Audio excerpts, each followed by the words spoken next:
Hey gang, it's time for a stupidity confession on my part. Last week, oh by the way, this is from Films from A to Z. This is S for the Stepford Wives. Yes, everybody else is putting up T's, but if you'll go back and look at my track record, well, not really my track record, what I've put up so far, is that, yeah, I put up T last week. No idea why. Didn't even realize it till Ian said something, I think. I don't know if I realized it before or not. Anyway, this is S. S is for Stepford Wives, and I'm not talking that 2005-ish pile of junk, Matthew Broderick or whoever the fuck's in it. I'm talking about 1975, The Stepford Wives. I love this film as far as this type of what I would consider sci-fi. It is, I don't know if I can say I love this film. I really enjoy this film. How about that? It is such a great story, such a great imagination into this film. The fact that these husbands are coming to this area just so that they have, you know, the perfect wives. They do every single thing that a wife in the Leave It to Beaver era, I would think, did. Plus, they don't talk back. They don't do this. Don't do that. It's, you know, it's an interesting concept to have these guys turning their females into robots. It's just, or whatever the hell they are, you know. So I don't know how many people's actually seen this. I'm sure there's a lot of you old school movie watchers that have seen this. Some of the parts with the two girls that haven't turned are really cool. That, you know, they automatically know something's wrong. Like, whoa, wait a minute, what the hell is wrong with this chick? And then later on in the story, there's more with our main star, which I cannot remember her name to save my life, because this video should have been up last week, so I watched it 2 weeks ago. But when she starts, you know, gears start turning in her brain and she starts figuring out what's going on and all this, like, definitely what's going on, and it's just kind of cool to see. This has so much more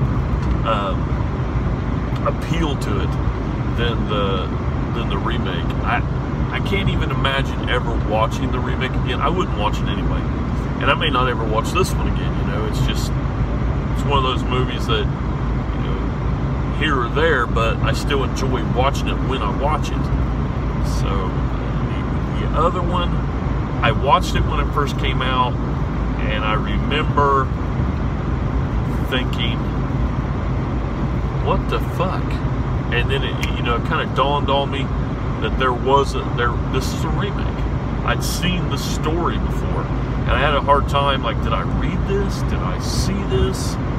What is it? What is it? And I remember back at the time when this first came out, or the new one first came out in 2005, looking back and seeing, oh yeah, there's one from 75. That's the one I'm thinking of. And such a better story, but that's neither here nor there, because it's the same thing. The remakes never hold up to the originals. Well, at least some of them don't. And this is the big case here. I don't like Matthew Broderick anyway. I'm not a Ferris Bueller fan. I'm not, you know, as a matter of fact, I hate Ferris Bueller's Day Off. There's nothing appealing about that film at all to me. So just about everything he's in, I think the only film I can really tolerate him in at all is Mars Attacks.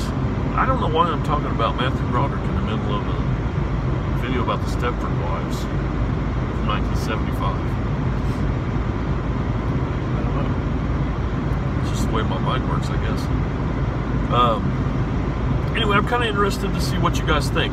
Some of you guys that have been around and seen this, maybe were around to see this back then. How did this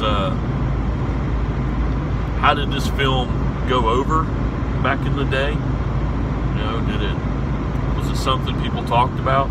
Because I see it as a really cool entrance into, you know, the sci-fi realm, and the story is good. It's well told. It's very well directed. It's the action or the acting in this film is, you know, whatever. It's not anything spectacular, but it is all right. So yeah, let me know what you think about Stepford Wives 1975 if you've seen it. So I put up a video yesterday of a intro that I had done for Criterion Corner, and I plan to focus on it a lot and maybe do some other random things here and there. But I've really got the bug to do Criterion, and I really hope to bring back my Hitchcock. I may alternate them, do one every 2 weeks, do a Hitchcock, and then the next week do a Criterion Corner, and so on and so on. If I get extras in there, then woohoo for me. We still got A to Z going. We are on the letter U next week. I don't know what I'm going to watch. Me and Ian have talked about this. U is a really hard letter. You know, I was going to do Under the Rainbow, and I still might do it. I own it, but I can't find it. I have no idea where it's at. I've looked everywhere almost, but I'm going to search it out, and if I find it in time, I'm going to watch it. I haven't seen it in a lot of years. I'm to be honest, I'm kind of baffled that I own it, but not really, because, you know, I have a lot of bad taste in film. So. But if it's not that, I don't know what it's going to be. It will be something. We have a lot of difficult letters coming up. U, V, X, W. W's okay.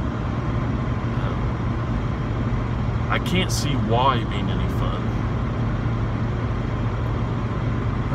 And Z is totally...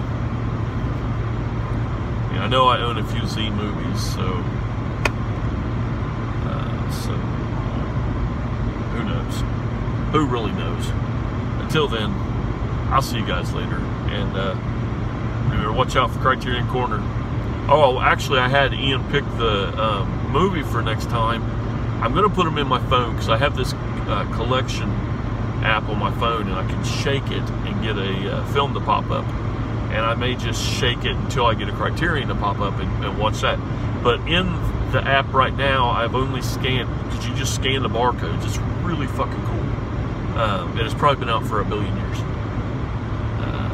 So anyway, I have only scanned 7 in so far. They were the 7 newest ones I got from the sale this past couple weeks.